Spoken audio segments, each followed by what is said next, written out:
we talked about this before the podcast. We did do, was it last podcast, we did our predictions for the first 5 games, right? Right, yeah. And I came in pretty low. All road games. Yeah. I came in pretty low. Yeah, and I didn't answer. Yes, I listened back and I agree with you. I think you made kind of a, it could be this or that. Yeah. I'm like, well, wait a minute. Way to ride the fence there, Sterling. I'm still sticking with what I predicted, that the Loons would go 2-2-1 and finish that tough stretch on the road with 7 points.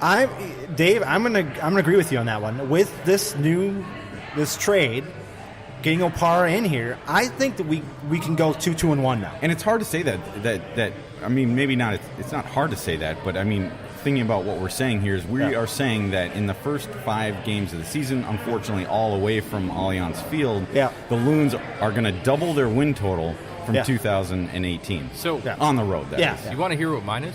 What's that? I don't usually give definitive answers. So okay, go ahead. If these guys meld together, it's a big if. I'm going with 10 points. What? I love it. 10 points. And I personally think, wow, if these guys meld together on paper, we have the best roster in the West. Yeah, and I mean, the only a couple things about that, I'd say, most teams in the West have improved as well. So I mean, I feel like these are moves that the Loons probably need to make to keep pace. Although I agree with you, Dave. I mean, I think you could argue that the Loons are the most improved team. That being said, they are 5 games away from home. Oh yeah, I mean, and it's not just insane. And on paper, they're good. You're talking about LA Galaxy. You got NYFC, right? New York Red Bulls. New York Red Bulls. It's the Red Bulls, but I mean, it's a couple. They're some good teams that they're playing. So. And I predict a loss.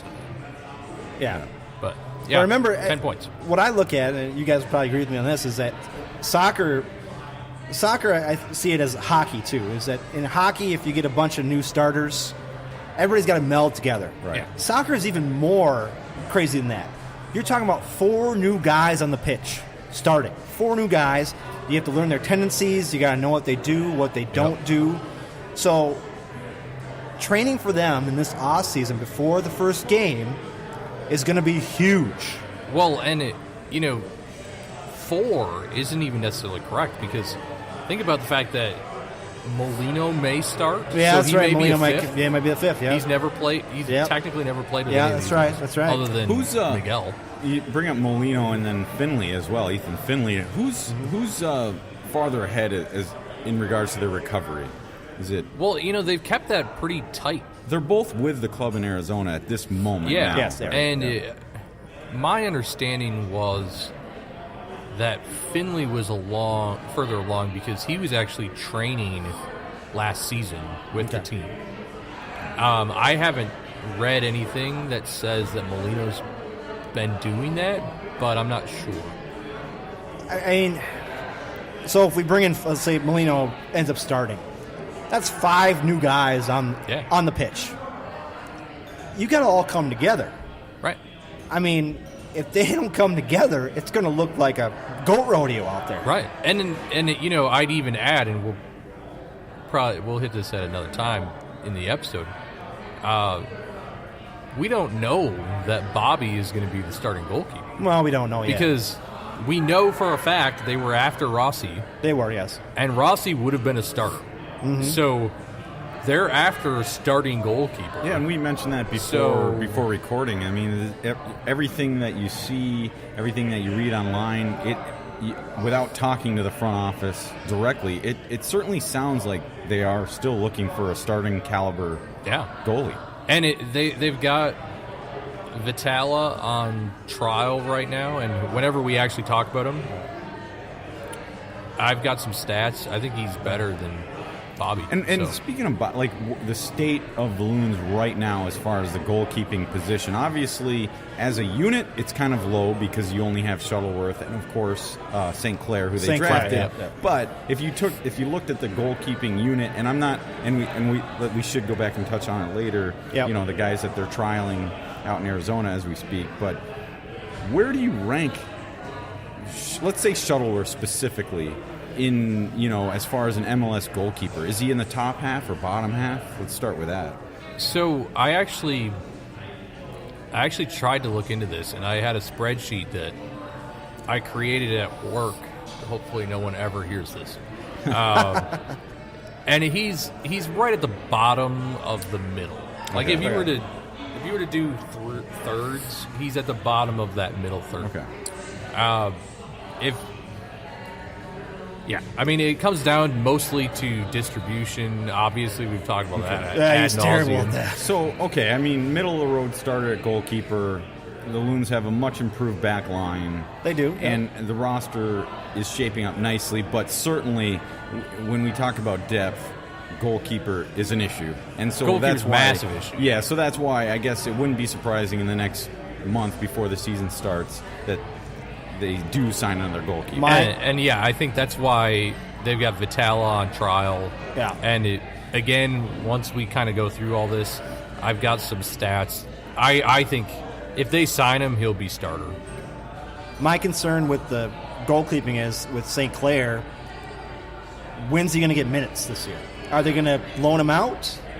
Oh, I would almost guarantee he will be loaned out. So it won't be to Madison, though. No, it won't be. Because Madison has a good keeper. So. Yeah, they do. And my other crazy thought is, with our new improved back line, could St. Clair start?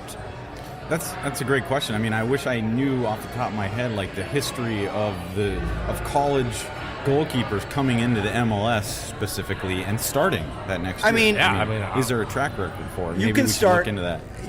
If you have a great back line, having a rookie start in your goal might be a good thing for him. It might. I mean, if anything, with the much improved back line, it may make sense to keep him here. Yeah. And get him minutes specifically in U.S. Open Cup. Sure. But that's still not enough to develop. So, it's hard. It's really hard. You throw him in the fire, man. You say, here you go.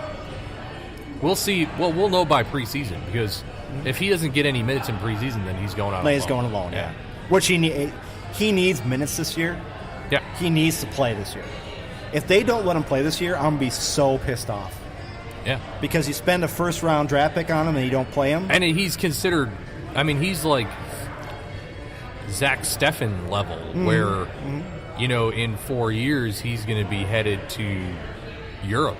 Yeah. So, I don't know. I mean, if he doesn't get significant minutes, whether it's out on loan or with us, I'll be interested. That's one of kind of the intriguing things I'm looking at this season is what they're going to do with him. Because he's a rookie. He did extremely well in college. I want to see how the Loons treat him in terms of his development. Right. And how they do that. If they screw the pooch on this guy, right, I'm not going to be very happy. Well, you can say the same thing about Chase Gasper at left back. I mean, they say that he's MLS ready. Yeah. So, what does that mean? Does that mean that he's minutes ready? Or does that mean he's starting ready? You're not going to start him over Calvo. No, I don't. And we're not talking about starting here, but I think we're certainly talking about depth. Right, but you can't put him on the roster and let him sit there. He needs to. He's a rookie. He needs minutes. That's the problem with these young guys. Especially guys out of college. You got to give them some minutes. Yeah. Otherwise, they're just going to stagnate. So it'll be really interesting because I think Dotson's another guy who he looks like he had a really good senior year, and he was a midfielder who played almost exclusively on defense. I've read some things that suggest he could be a number 6. Mm-hmm. So, again, how do you fit him in? I would imagine he was. What was he a late first round, or I can't remember what round? I think he was late. In. Yeah. So he's potentially a solid player there too. Mm-hmm. Yeah. How they're going to deal with these rookies is going to speak volumes to how they're going to do in 2-3 years.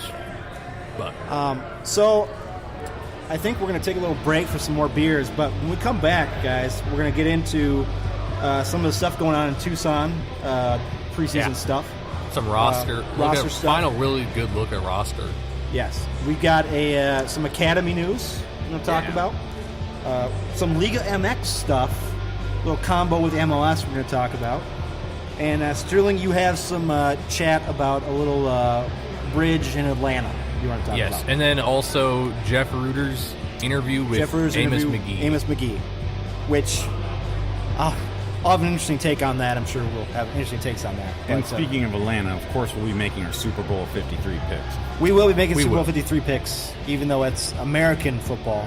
So when you listen to this, you can laugh at our horrible predictions. Yes, because my prediction is going to be terrible. So we're back. I'm picking the Vikings. What? The Vikings? They're not even in it. Ooh, yeah. See, that's how bad it is. They're not even in it. Yikes. We'll be back in a couple minutes from Wicked Wort Brewing Company.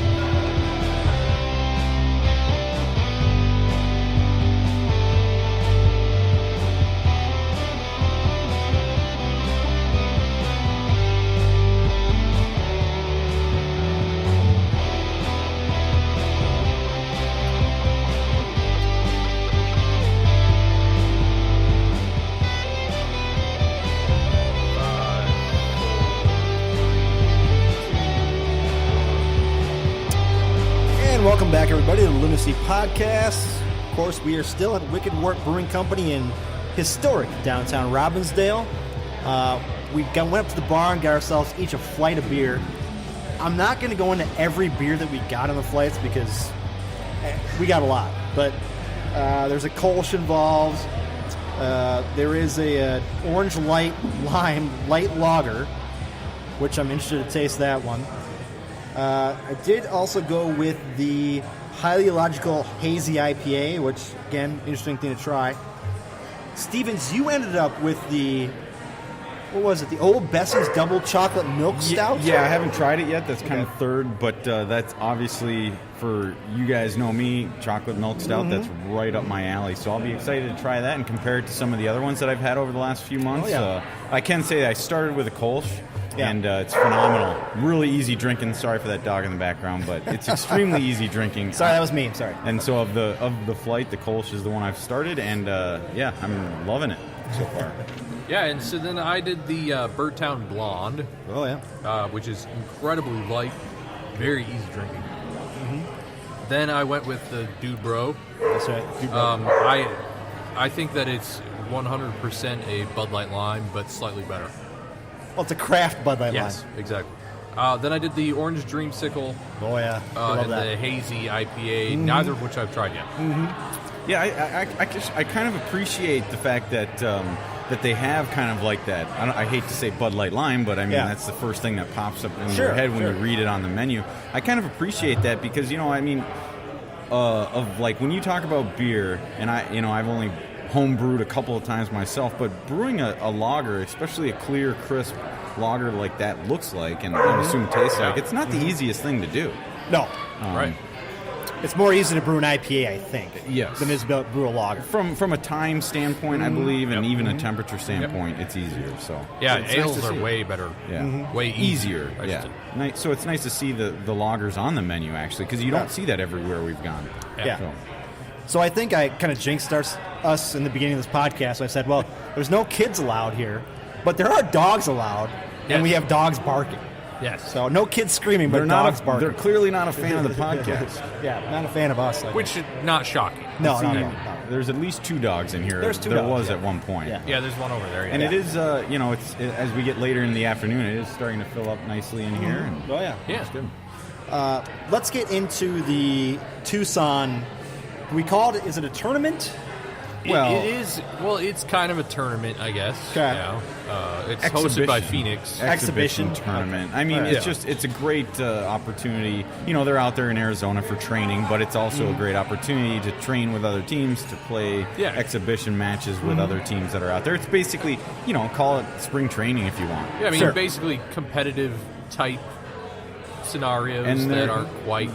They're 5v5s, Yeah, and they're out there until I believe I think their final game out in Arizona is Wednesday. This coming Wednesday would be the 5th or 6th, and then they go to Florida, I think, to finish out the rest of their training. Orlando. Yeah. So we had a game a couple days ago against FC Tucson, which is Phoenix Rising's something. Sure, I guess. Sure. And we won 9-2. Yes, 9-2, and so I don't have a huge stat breakdown for you guys, which I'm sure nobody would be too interested in. But I guess real quickly, Rasmus Schuler scored 2 goals as well.